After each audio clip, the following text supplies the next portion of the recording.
WhatsApp everyone, welcome back to the channel. तो दो questions कर लिए ना, तीन सवाल और करते हैं और कैश फ्लो को साइडलाइन करते हैं। तो चलिए जल्दी जल्दी से शुरू करते हैं। फिर रेशोज के भी आज कुछ बेसिक शुरू के दो रेशोज आज करने हैं, ठीक है।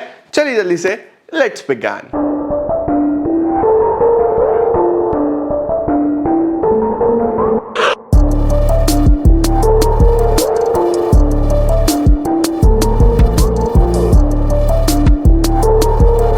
भाई आ जाओ जल्दी जल्दी से फटाफट से। सबसे पहला सवाल ये है, कैश यूज्ड इन फाइनेंसिंग एक्टिविटी हमें दिया हुआ है। इसका मतलब हमें मेनली बस ऑपरेटिंग और इन्वेस्टिंग बनाना पड़ेगा। चलो सर ठीक है। सबसे पहला cash flow from operating activity, फिर cash flow from investing activity, फिर cash flow from financing activity. ये तो दिया ही हुआ है, फाइनेंसिंग तो दिया ही हुआ है। कितना दिया हुआ है? ये दिया हुआ है बच्चों 20,000 रुपये। 20,000 रुपये ये हमको दिया हुआ है। चलो सर बढ़िया हो जाता है ना बेटा। तीन में से दो हेड्स आपको बनाने होते हैं, राइट। आओ चलो शुरू करते हैं। Share holders fund, share capital तो बेटा सीधा कहां पे जाता है? फाइनेंसिंग में जाता है, इग्नोर कर दो। रिजर्व्स एंड सरप्लस में current year minus previous year, 155 minus 80, 155 minus 80।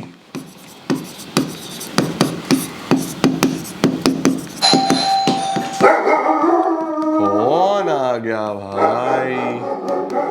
कौन आ गया भाई? कौन आ गया भाई? एक मिनट दो बच्चों। चलो भाई कोई ना कोई आता रहता है।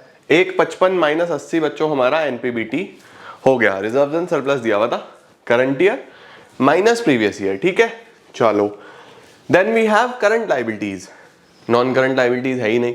नॉन करंट लायबिलिटीज वैसे भी डिबेंचर्स फाइनेंसिंग में ही जाते हैं। ट्रेड पेबल 145 से 128 हो गए। सर 145 से 128 तो कितने कम हुए? कहाँ है कैलकुलेटर?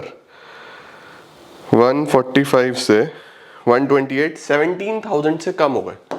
ट्रेड पेबल 17,000 से कम हो गए। ऑपरेटिंग प्रॉफिट माइनस करूंगा, डिक्रीज इन ट्रेड पेबल 17,000 रुपए से। चलो सर ये भी डन हो गया। ट्रेड पेबल का भी हमने काम कर दिया। शॉर्ट टर्म प्रोविजन का नोट नंबर 1 है। नोट नंबर 1 में क्या दिया हुआ है? Provision for tax. Provision for tax में बेटा फिर से वही दो चीजें, या तो एडजस्टमेंट होगा या एडजस्टमेंट नहीं होगा। आओ देखें जरा एडजस्टमेंट है क्या।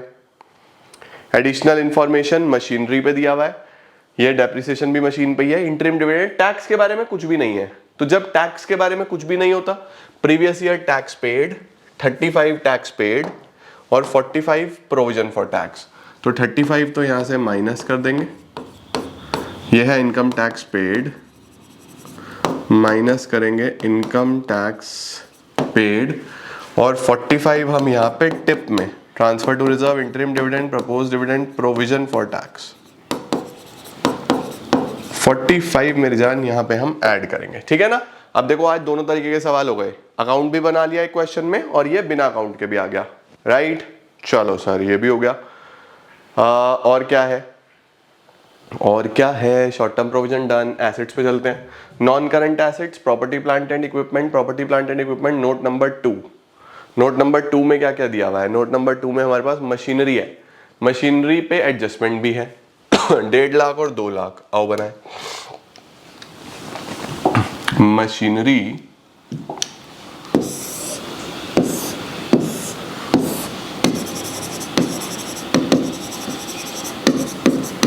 डेढ़ लाख और 2 लाख।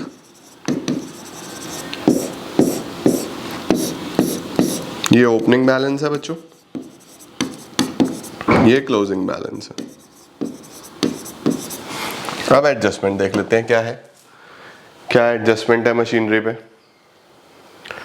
लिखा हुआ है depreciation charge during the year 20,000। 20,000 तो बच्चों depreciation charge during the year है, तो बाय डेप 20,000 का depreciation charge during the year हो गया।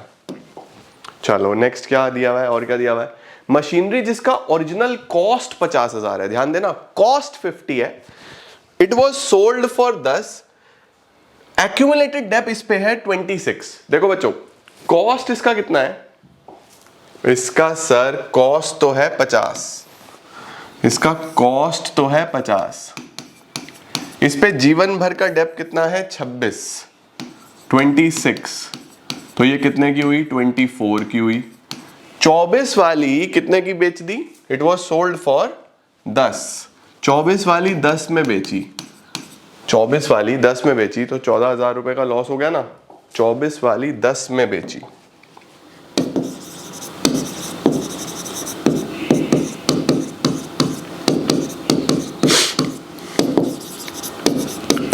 $14,000 का बच्चों हमारे पास लॉस हो गया। ठीक हो गया, चलो सर ये तो डन है। अब इसमें हमारे पास यहाँ पे परचेज निकल जाएगा अगर आया तो। ठीक है, देखो जी 2 लाख और क्या है 2 लाख प्लस 20,000 प्लस 14,000 प्लस 10,000, 244 में से 150 हटा दो, 94,000 की बेटा परचेज निकल आई। ठीक है, तो यहां पे लिखेंगे purchase of machine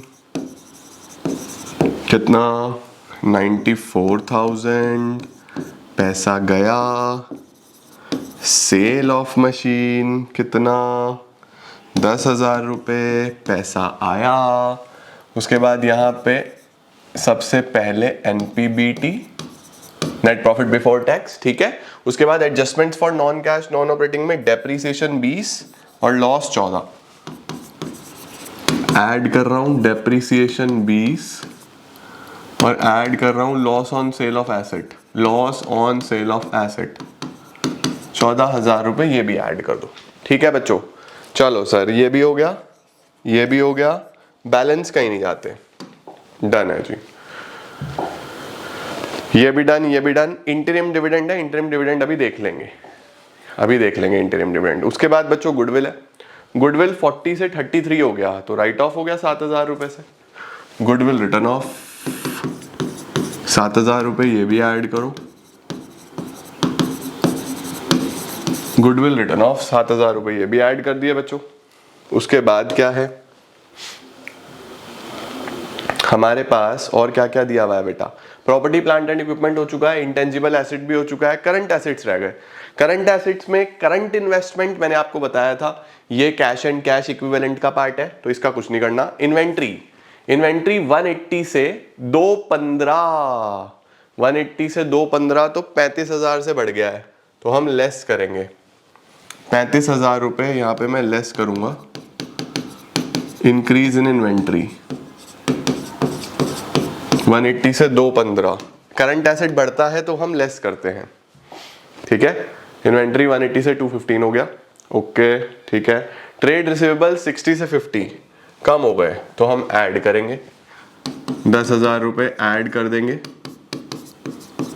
decrease in trade receivable, ये कम हुए बेटा तो हमने प्लस कर दिए। और क्या है, ट्रेड रिसीवेबल्स के बाद कैश इन हैंड का कुछ नहीं करना। Other current asset note number 5, इसमें क्या है, प्रीपेड एक्सपेंसेस 10 से 5, ये भी कम हो गए 5,000 तो ऐड कर दूं, डिक्रीज इन प्रीपेड एक्सपेंसेस, ये भी बच्चों ऐड कर दिए। चलो सर ये भी डन। बस एडजस्टमेंट्स के नाम पे क्या रह गया हमारे पास, बस इंटरिम डिविडेंड रह गया। इंटरिम डिविडेंड देना है हमें 10% ऑन इक्विटी शेयर कैपिटल। कौन सा वाला, कुछ नहीं दिया तो हमेशा ओपनिंग वाला बेटा। इक्विटी शेयर कैपिटल कितना है, शेयर कैपिटल ओपनिंग वाला, क्लोजिंग ओपनिंग सब 2 लाख की है, 2 लाख पे कितना परसेंट, 10%, 10% का इंटरिम डिविडेंड। अभी यहाँ पे लिखना होता है इंटरिम डिविडेंड बट फाइनेंसिंग का तो आंसर ही दिया हुआ है तो हम लोग बस सिंपली यहाँ पे प्लस करेंगे इंटरिम डिविडेंड 2 लाख पे 10% 20,000 रुपए। ठीक है, फाइनेंसिंग तो हमें बनाना नहीं है, इंटरिम 10% 2 लाख पे ही था ना, हाँ हाँ हाँ, 2 लाख पे, यस। चलो डन हो गया। एनपीबीटी फाइनल करो बच्चों। 155 में से 80 जाएगा, ट्रांसफर टू रिजर्व नहीं है, और हमारे पास यहाँ पे प्रपोज डिविडेंड नहीं है, तो 155 में से 80 गया तो 75,000 रुपये। 75 और 20 95, 95 और 5 1 लाख, 1,40,000। 140 का तो ये हो गया बेटा एनपीबीटी। 140 में 20 और 14 34 और 7 41 अगर जोड़ दूं तो 181 का मेरा ऑपरेटिंग प्रॉफिट आ गया। 181 में 35 और 17 माइनस कर दो, 17 और 35 35, 45 50 52 माइनस कर दो, और 10 और 5 15 प्लस कर दो। उसके बाद इनकम टैक्स माइनस कर दो, फाइनल वैल्यू आ जाएगा। ठीक है, 181,000 माइनस 52,000 प्लस 15,000 माइनस 35,000, 1,09,000 रुपये बेटा फाइनल आ रहा है। 1,09,000 रुपये फाइनल आ रहा है। इधर देखूँ तो 94 माइनस 10 माइनस का 84,000, और ये ऑलरेडी 20,000 ही है माइनस का। तो अब बस A प्लस बी प्लस सी करते हैं। कितना है? 1,09,000 माइनस 84,000, 1,09,000 माइनस 84,000 माइनस 20,000, 5,000 रुपये आ रहा है बेटा। A प्लस बी प्लस सी 5,000 आ रहा है। Opening balance of cash and cash equivalent कितना है? Opening balance of cash and cash equivalent, cash and cash equivalent के लिए बेटा कैश और बैंक का बैलेंस और करंट इन्वेस्टमेंट्स हमें दोनों लेना पड़ेगा। ठीक है, 12 और कैश और बैंक कितना है? 8, 12 और 8 20, और क्लोजिंग देखो 10 और 15 25, तो वही है 20। इसमें प्लस करा तो वैल्यू कितना आया? 25, जो कि बिल्कुल 100% टैली हो रहा है। प्लस करा opening balance of cash and cash equivalent, किसके बराबर आ गया? Closing balance of cash and cash equivalent. देखो इस तरीके का सवाल हाईली एक्सपेक्टेड है बच्चा, जिसमें एक एक्टिविटी दी होगी, 2 निकालनी होगी, या कोई एक भी पूछ सकता है। सॉर्टेड, बढ़िया हो गया। दूसरे पे चले, लाइट भी चली गई भैया। चलो कोई बात नहीं, आगे चलते हैं जल्दी से। आओ सर, ये तो डन है। नेक्स्ट क्वेश्चन क्या है? इस बार बेटा हमें ऑपरेटिंग दिया हुआ है। Cash used in operating activity for Starline limited for the year ended 31st March was 18,000. The balance sheet along with the notes to accounts. Cash used दिया हुआ है बच्चों, इसमें भी 18,000 रुपए, यानी कि नेगेटिव बैलेंस ही होगा। एक बार वेरीफाई कर लेता हूं फिर भी मैं। ये हमारा बैलेंस शीट है, कुछ नोट्स हैं, कुछ एडजस्टमेंट्स हैं। चलो करना चालू करो, जल्दी जल्दी से वीडियो पॉज करो, करना शुरू करो फटाफट। शुरू करते हैं जल्दी से। वो तुम लोग छोटी क्लासेस में बच्चों अंताक्षरी खेलते थे क्या? शुरू करो अंताक्षरी लेके प्रभु का नाम, समय बिताने के लिए करना है कुछ काम, बोलो राम राम राम। वाह, क्या फुल अंताक्षरी चलती थी। अभी भी ऐसा ही चलता है क्या? ऑपरेटिंग एक्टिविटी, अच्छा ऑपरेटिंग तो दिया ही हुआ है, ऑपरेटिंग तो दिया ही हुआ है। फिर सीधा cash flow from investing activity, फिर सीधा cash flow from financing activity. ठीक है, ऑपरेटिंग एक्टिविटी कितना दिया हुआ है सर फाइनल? ऑपरेटिंग एक्टिविटी हमको दिया हुआ है कैश यूज्ड, यूज्ड का मतलब 18,000 रुपए नेगेटिव, 18,000 रुपए नेगेटिव। चलो इसका मतलब बस इन्वेस्टिंग और फाइनेंसिंग बनाना है, ये तो बड़ी जल्दी बन जाएगा। सबसे ज्यादा टाइम तो ऑपरेटिंग में ही लगता है। शेयर कैपिटल बच्चों 10 से 18, शेयर कैपिटल 10 से 18, तो 8 लाख के issue of shares, issue of shares 8 lakh rupees. बढ़िया हो गया सर, 8 लाख के तो इशू ऑफ शेयर्स हो गए। Then reserves and surplus, reserves and surplus में मेनली P&L का बैलेंस होगा और वही रिजर्व होगा, वो एनपीबीटी का काम है, तो इसको छोड़ो, इग्नोर करो। Non current liability long term borrowing note number 2, note number 2 में क्या है? डिबेंचर्स हैं बच्चों। डिबेंचर 4 से 1, इस बार तो पेमेंट हो गया, 4 से 1 रह गया तो 3 लाख का पेमेंट हो गया, 3 lakh, this is redemption of debentures. कम हो जाता है तो रिडेम्पशन ऑफ डिबेंचर्स लिखते हैं, ठीक है। बढ़िया सर, ये भी डन। उसके बाद करंट लायबिलिटीज में short term provision, short term provision में प्रोविजन फॉर टैक्स ही होता है हमेशा की तरह। प्रोविजन फॉर टैक्स से रिलेटेड कोई एडजस्टमेंट है क्या? कोई एडजस्टमेंट नहीं है बच्चों, कोई भी एडजस्टमेंट नहीं है। अच्छा, अगर एडजस्टमेंट नहीं है तो प्रीवियस वाला इनकम टैक्स पेड वो भी ऑपरेटिंग में जाएगा, करंट वाला एनपीबीटी में जुड़ जाएगा प्रोविजन फॉर टैक्स के नाम से, वो भी नहीं है क्योंकि हमें ऑपरेटिंग बनाना ही नहीं है, तो छोड़ दो इसको भी। बहुत बढ़िया सर, ये भी डन हो गया। आगे चलते हैं, एसेट्स में चलते हैं। Non current assets, property plant and equipment, उसमें property plant and equipment note number 4 ये है हमारे काम का। देखो, प्लांट एंड मशीनरी और एक्यूमुलेटेड डेप्थ, बहुत अच्छे, दो अलग अलग घर।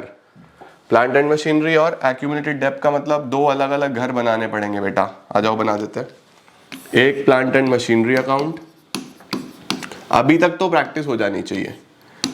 एक एक्यूमुलेटेड डेप्थ का अकाउंट, इसमें ओपनिंग इधर आता है, क्लोजिंग इधर आता है, ठीक है। इसमें ओपनिंग इधर आता है और क्लोजिंग इधर आता है। चलो चेक करके बताओ कितना कितना है ओपनिंग क्लोजिंग। 10, 90, 15, 20, 90 और 1, 20। 10, 90, 15, 20, 90 और 1, 20। जब भी एक्यूमुलेटेड डेप्थ दिया होता है तो करंट ईयर का डेप्थ इसमें लगता है, पता है ना, ठीक है। आओ जरा चेक करें, देखो जरा क्या दिया हुआ है। अब मशीनरी जिसकी बुक वैल्यू 40,000 की है बेटा, एक मशीन जिसका बुक वैल्यू बच्चों 40,000 रुपए है, डेप्रीसिएशन प्रोवाइडेड देयर ऑन 12,000 रुपए, जिसपे 12,000 रुपए का एक्यूमुलेटेड डेप्थ लगा था। It was sold at a loss of rupees 6,000। ये बिकी कितने लॉस पे? 6,000 के लॉस पे। देखो एक बात ध्यान रखना, एक मशीन बच्चों, एक मशीन जो कि 40,000 रुपए की है, जो कि कितने की है? 40,000 रुपए की है। Depreciation provided thereon, provided thereon का मतलब ये इसका एक्यूमुलेटेड डेप है, ये इसका एक्यूमुलेटेड डेप है बच्चों। और ये बिकी कितने की? एट अ लॉस ऑफ 6,000 रुपए। अब इसमें एक बात और देखने वाली है बच्चों, एक बात और देखने वाली क्या है कि ये इसकी कॉस्ट नहीं है, ये इसकी बुक वैल्यू है। नॉर्मली क्या होता है, जब भी एक्यूमुलेटेड डेप्थ दिया होता है ना, तो यहां पे लिखा होता है मशीनरी कॉस्टिंग।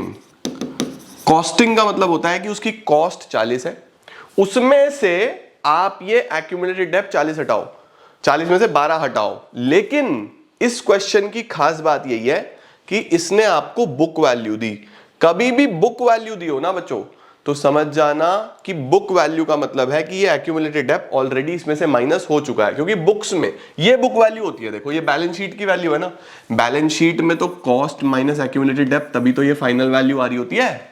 समझे या नहीं समझे? तो बुक्स में हमेशा ध्यान रखना, कभी भी बुक वैल्यू दिया हो, इसका मतलब इसमें से ऑलरेडी डेप्थ माइनस हो चुका है। तो ये जो मशीन 40 की आफ्टर डेप है, बुक वैल्यू का मतलब है कि ये आफ्टर डेप है, दोबारा माइनस नहीं करना, ठीक है। तो 40 की ये आफ्टर डेप्रिसिएशन है, यानी इसका ओरिजिनल वैल्यू 52 होगा। 52 में से 12 हटा तो 40 आया होगा। 40 वाली 6,000 के लॉस पे बिकी। 40 वाली बच्चों अगर 6,000 के लॉस पे बिकी तो बाय बैंक 34, बाय P&L 6,000 और बाय एक्यूमुलेटेड डेप इस पे आना चाहिए 12,000 रुपए। ये एक्यूमुलेटेड डेप यहां से गया होगा मशीन में 12,000 रुपए, राइट। यहां से आप परचेज निकालोगे टू बैंक, यहां से आप परचेज निकालोगे। इस क्वेश्चन की खास बात यही थी कि इसके अंदर बुक वैल्यू दी हुई थी, बुक वैल्यू में से ऑलरेडी डेप माइनस हो चुका होता है, इस बात का ध्यान रहे। 15,20,000 प्लस 12,000 प्लस 6,000 प्लस 34,000, 15,72,000। इसमें से 10,90,000 हटा दो तो 4,92,000 82,000 रुपये आ जाएगा। यहाँ पे करंट ईयर का डेप आ जाएगा, ऑल्दो वो हमारे लिए यूजलेस है। एक 20 और 12, एक 32 में से 90 हटाएं तो 42,000 का आएगा, लेकिन इसका कोई काम नहीं है क्योंकि डेप्रिसिएशन ऑपरेटिंग एक्टिविटीज में जाता है, वो बनाना नहीं। तो इन्वेस्टिंग में तो हमें बस एक सेल चाहिए 34 का, sale of plant and machinery 34, और एक परचेज चाहिए, purchase of plant and machinery 482।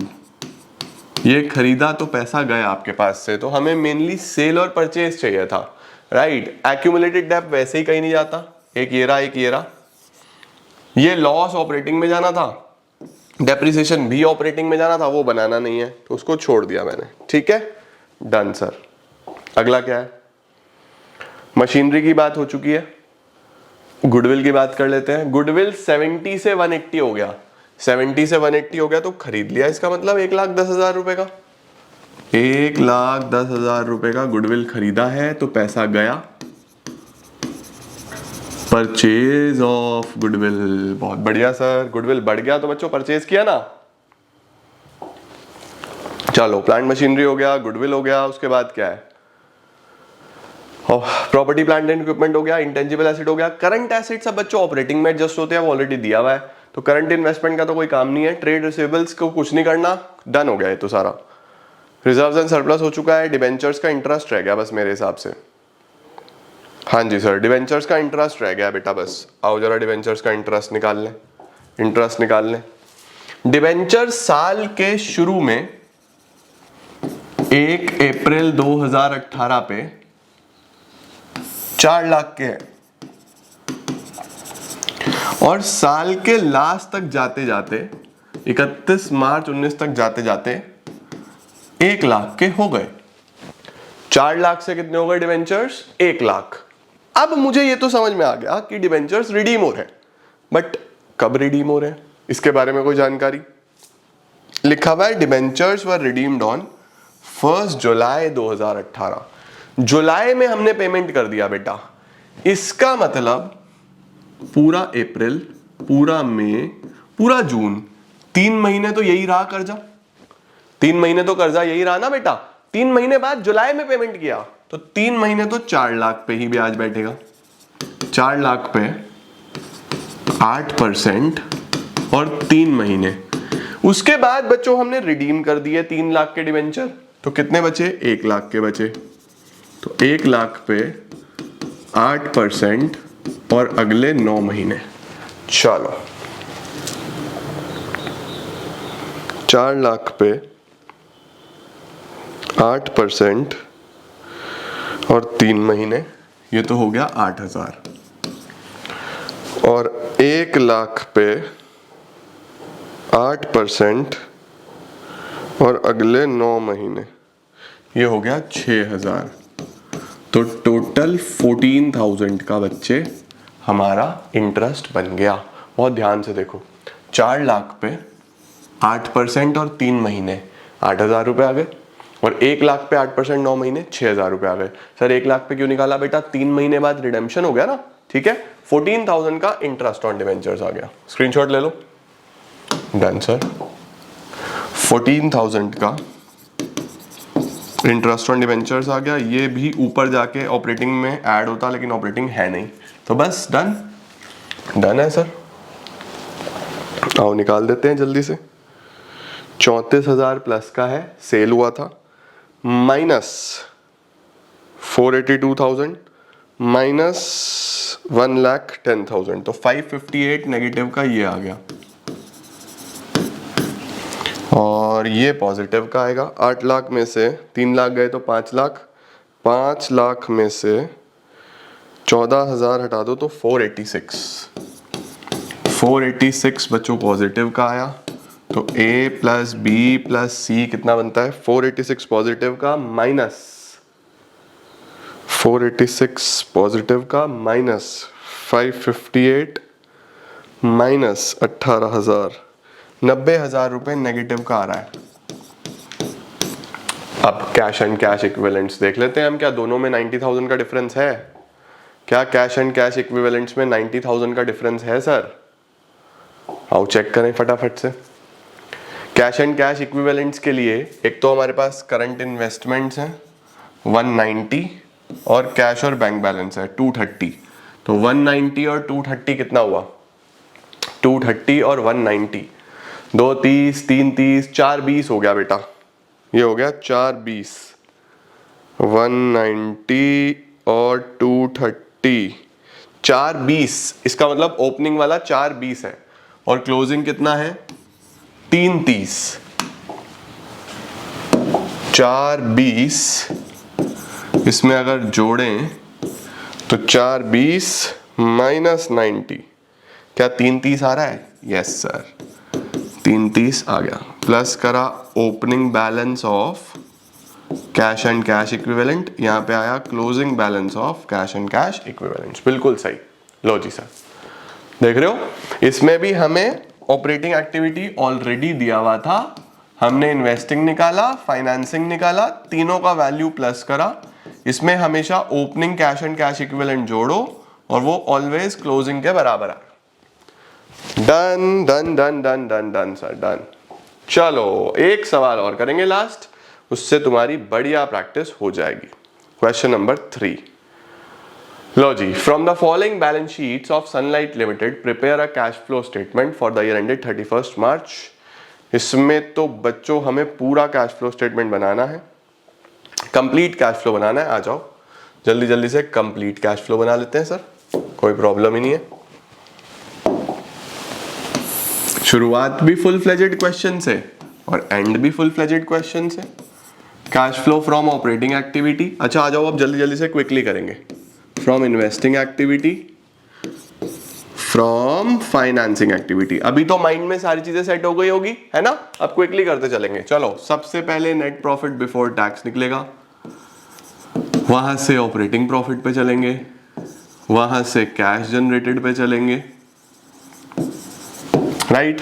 चलो शुरुआत करते हैं। सबसे पहले हमें क्या दिया हुआ है? Share capital. शेयर कैपिटल 380 से 450 बढ़ गया 70,000 रुपए। 70,000 issue of shares, 70,000 issue of shares. Full form लिख लोगे ना?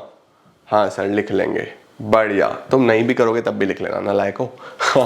Reserves and surplus note number 1। Reserves and surplus note number 1। P&L का बैलेंस दिया हुआ है और जनरल रिजर्व दिया हुआ है। P&L का balance current year minus previous year 66 minus 74, current year minus previous year 66 minus 74, ठीक है। 8,000 नेगेटिव का आ गया प्लस टिप,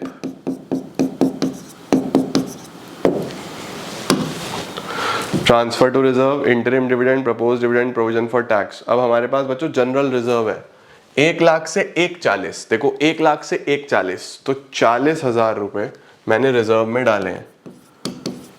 ये आ गया ट्रांसफर टू रिजर्व, TTR मतलब ट्रांसफर टू रिजर्व। चलो सर ये भी डन। और क्या दिया हुआ है? उसके बाद मेरे पास long term borrowing note number 2, क्या डिवेंचर ही होंगे, इस बार पब्लिक डिपॉजिट्स है, ठीक है। ये भी लोन ही है बच्चों, ठीक है। 50 से 75 25,000 रुपए पब्लिक डिपॉजिट से आए। 25,000 रुपए मैं लिखूंगा प्रोसीड्स फ्रॉम पब्लिक डिपॉजिट, ठीक है। इसका इंटरेस्ट लास्ट में एडजस्ट करूंगा, इंटरेस्ट इसका लास्ट में देखेंगे। और क्या दिया हुआ है? लॉन्ग टर्म बोरिंग के बाद क्या है? करंट लायबिलिटी में short term borrowing note number 3, इसमें कैश क्रेडिट है हमारे पास 20 से 50, 20 से 50 30,000 रुपए कैश क्रेडिट से भी लिए हैं। कैश क्रेडिट को भी लोन ही मानते हैं। प्रोसीड्स फ्रॉम कैश क्रेडिट, लो जी 30,000 ये हो गए। और क्या है? उसके बाद करंट लायबिलिटीज में बेटा मेरे पास क्रेडिटर्स और बीपी है। क्रेडिटर बड़ा है 28 से 35, 7,000 से बढ़ गया तो हम भी बढ़ा देंगे। 7,000 रुपए प्लस करेंगे इंक्रीज इन क्रेडिटर। बीपी का क्या करना है? ब्लड प्रेशर का क्या करना है बच्चों? हाई हो चुका है ब्लड प्रेशर 14 से 8, नहीं कम हो गया है तो 6,000 से कम हुआ है ब्लड प्रेशर, कम करेंगे तो हम भी कम कर देंगे। सर 6,000 से कम हो गया, डिक्रीज इन बीपी। चलो भाई डन। अब तो 4 वीडियो करने के बाद तो कैश फ्लो तुम्हें वैसे भी आ गया होगा, बीपी तो कम ही होना चाहिए। चलो जी, डन है जी। सबसे अच्छी बात है जी, इसका मतलब नोट्स में एसेट से रिलेटेड तो कुछ है ही नहीं, तो डायरेक्ट चलेगा इसका मतलब। मस्त। चलो लाइबिलिटी पोर्शन डन, ये डन है जी। एसेट्स पे चलते हैं। एसेट्स में क्या क्या दिया हुआ है? प्रॉपर्टी प्लांट एंड इक्विपमेंट में मशीन यही है, बस यहीं पे दी हुई है। कितनी? 175 से 210 हो गई है। 175 से 210 हो गई है। ओके, 210 क्लोजिंग है यानी कि CD, और 175 ओपनिंग है यानी कि BD। अब देखते हैं, एडजस्टमेंट तो कुछ था ही नहीं यार मशीनरी पे, है ना? एडजस्टमेंट तो कुछ था ही नहीं नीचे, या है ना सर, है ना, क्यों नहीं है? रेट ऑफ इंटरेस्ट दिया हुआ है एक तो नॉन करंट इन्वेस्टमेंट्स पे, उसको हम देख लेंगे अभी। New machinery was purchased for 50,000 during the year. बोल रहा है 50,000 की हमने एक न्यू मशीन खरीदी है। 50,000 की हमने एक न्यू मशीन खरीदी है, तो परचेज दिया हुआ है हमें। क्या दिया हुआ है बच्चों? परचेज दिया हुआ है। ओके सर, तो 175 से 50 और बढ़ गया तो कितना हो गया? 225। 225 वाली मशीन 210 हो चुकी है। 225 वाली मशीन 210 हो चुकी है, तो क्या लू? डेप मान लू? 15,000 रुपए का डेप आ गया बेटा।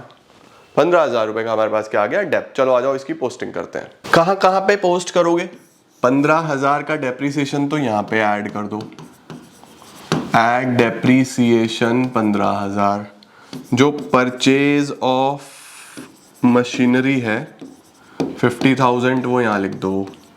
परचेज करी तो पैसा गया, वो बैलेंस को हम कहीं लिखते नहीं है। डन है। नॉन करंट इन्वेस्टमेंट्स के बारे में क्या है? नॉन करंट इन्वेस्टमेंट्स के बारे में क्या है सर? नॉन करंट इन्वेस्टमेंट्स बच्चों 25 से 40 हुई हैं, तो हमने ये भी खरीदी हैं, तभी तो बड़ी।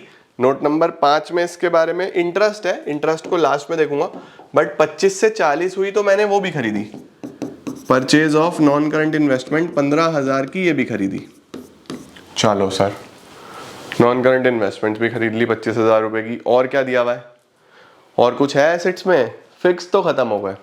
करंट एसेट्स में इन्वेंट्री है। इन्वेंट्री 20,000 से बढ़ गया है। 20,000 से बढ़ गया है तो हम लेस करेंगे। इंक्रीज इन इन्वेंट्री 20,000 बच्चों हम लेस करेंगे। और क्या है सर? इन्वेंट्री भी डन है। इन्वेंट्री के बाद ट्रेड रिसीवेबल्स है, ये 152 से 244 हो गए। बड़े तो ये भी हैं। 152 से 244, 152 से 244, 92 से बढ़ गए। 92 से बेटा ये बढ़ गए, तो हम लेस कर देंगे। Increase in trade receivables 92,000 rupees से ये भी बढ़ गए। चलो सर, और तो कुछ नहीं बचा। कैश का बैलेंस बाद में देखूंगा, अब बस इंटरेस्ट बचा। पब्लिक डिपॉजिट्स के बारे में कोई जानकारी नहीं थी। ओ ओ ओ ओ ओ ओ ओ ओ ओ ओ नॉन करंट इन्वेस्टमेंट्स पे बेटा हमारे पास इंफॉर्मेशन थी, तो नॉन करंट इन्वेस्टमेंट डायरेक्टली नहीं लिख सकता, इंफॉर्मेशन है, अकाउंट बनाना पड़ेगा। इंफॉर्मेशन है बच्चों जी, सही टाइम पे नजर गई बेटा, इसीलिए हम वेरीफाई कर लेते हैं हर बार। आइए, non current investments, balance brought down, balance carried down. क्या जानकारी है इसके बारे में? इन्वेस्टमेंट्स के बारे में क्या जानकारी है बच्चों? इन्वेस्टमेंट का एक तो इंटरेस्ट है, और नॉन करंट इन्वेस्टमेंट्स का ओपनिंग क्लोजिंग कितना? 25 से 40 तो ये था। 25 से 40 तो ये था। और क्या लिखा हुआ है हमारे पास? हमारे पास लिखा हुआ है नॉन करंट इन्वेस्टमेंट 25,000 की बिकी है 3,000 के लॉस पे। 25 वाली 3 के लॉस पे बिकी, तो कितने की बिकी? 25 वाली 3 के लॉस पे बिकी, तो 22,000 की तो ये बिक गई। 22,000 की ये बिक गई। 3,000 का बेटा लॉस आया। 3,000 का बच्चों हमारे पास लॉस आ गया। 25 वाली 3,000 के लॉस पे बिक गई ना, तो ये हो गया। और हमारे पास अब परचेज निकल के आएगी यहाँ पे।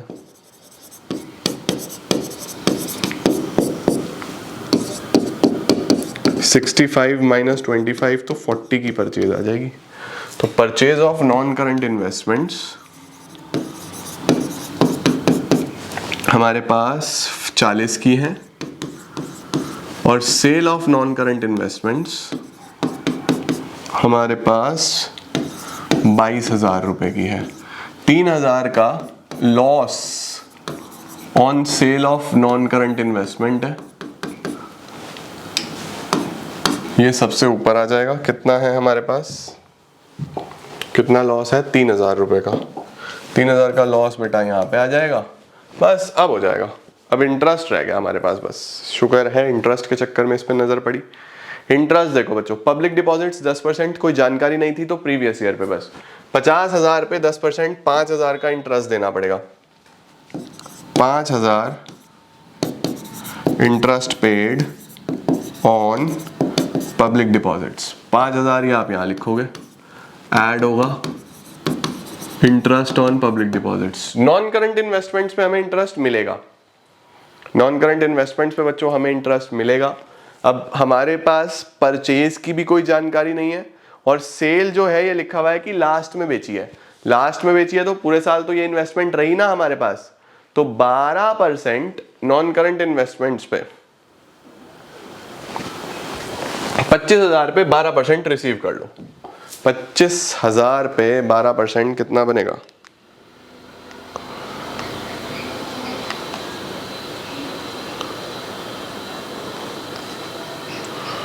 25,000 पे 12%, 3,000 रुपये का बैठ जाएगा बेटा इंटरेस्ट रिसीव्ड। 3,000 का आपको इंटरेस्ट रिसीव होगा। यहाँ पे हम लेस करेंगे, यहाँ पे हम लेस करेंगे interest on non current investments. ये बेटा नॉन ऑपरेटिंग इनकम है तो इसीलिए लेस हो रहा है। बस डन है जी, और तो कुछ नहीं है? नहीं सर और तो कुछ नहीं है, एक बार नजर दौड़ा लो। क्या कुछ रह गया क्या हमारे पास? Share capital, reserves and surplus, long term borrowings, current liabilities, short term borrowing, trade payable सब कर दिया। Property plant and equipment, non current investments, inventory, trade receivables, ये भी इंटरेस्ट हो गया, ये भी इंटरेस्ट हो गया, न्यू मशीनरी हो गई, सब सॉर्टेड है, सब सॉर्टेड है सर। इंटरिम डिविडेंड नहीं है, प्रपोज डिविडेंड नहीं है, प्रोविजन फॉर टैक्स नहीं है। 40 माइनस 8 32,000 रुपीज का एनपीबीटी है। बस सब हो गया बच्चों। अब एक बार हम लोग फाइनली गो थ्रू कर लें, पूरा का पूरा पढ़ लूँ एक बार, है ना। एनपीबीटी 32 आ गया, depreciation plus, loss on sale of asset plus, interest on public deposit plus, interest on non current investment, ये नीचे प्लस हो गया ऊपर माइनस होगा, इंक्रीज इन क्रेडिटर प्लस हो गया, डिक्रीज इन बीपी माइनस होगा बच्चों जी, ये भी डन है हमारे पास।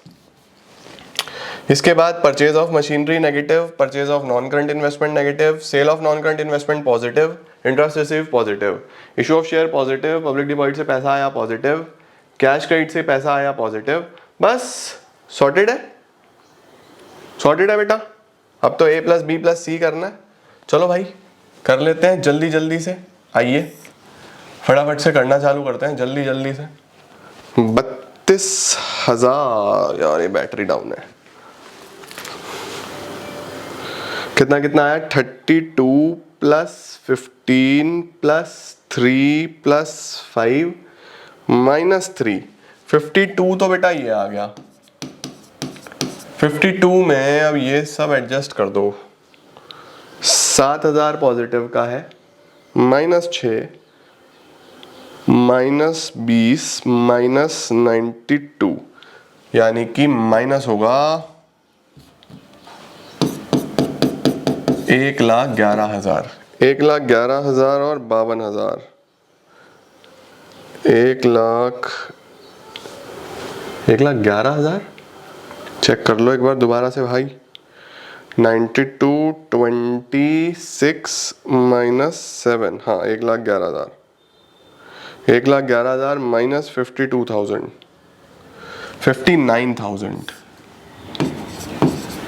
59,000 तो ये आ गया बेटा नेगेटिव का। ये चेक करते हैं,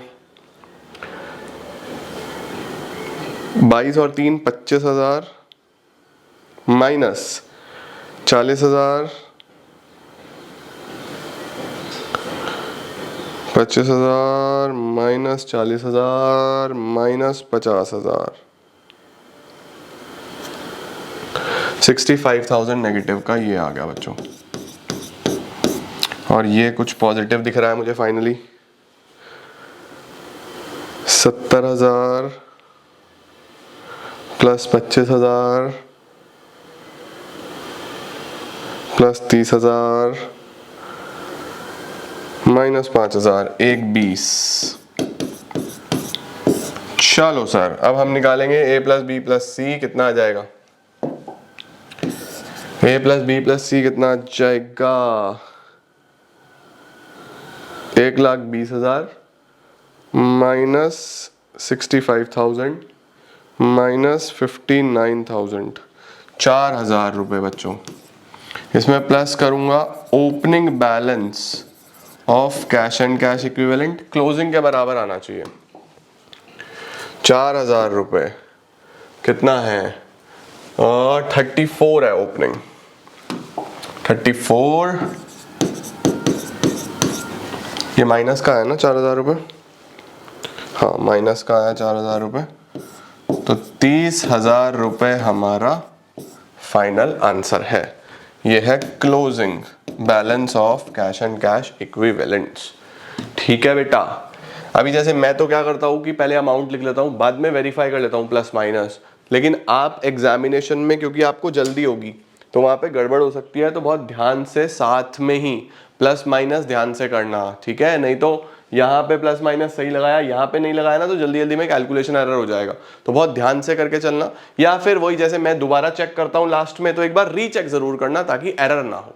ठीक है बेटा, बाकी सॉर्टेड है, सब कुछ डन है। कैश फ्लो स्टेटमेंट मुझे उम्मीद है कि आपको पूरा ही अच्छे तरीके से क्लियर हो गया होगा। स्टिल अभी भी कोई दिक्कत आ रही है तो कमेंट सेक्शन में बताओ, अभी वी हैव 5 डेज, मैं वो दूर करूंगा आपकी प्रॉब्लम। ठीक है, thank you so much, keep growing, keep glowing and keep smiling.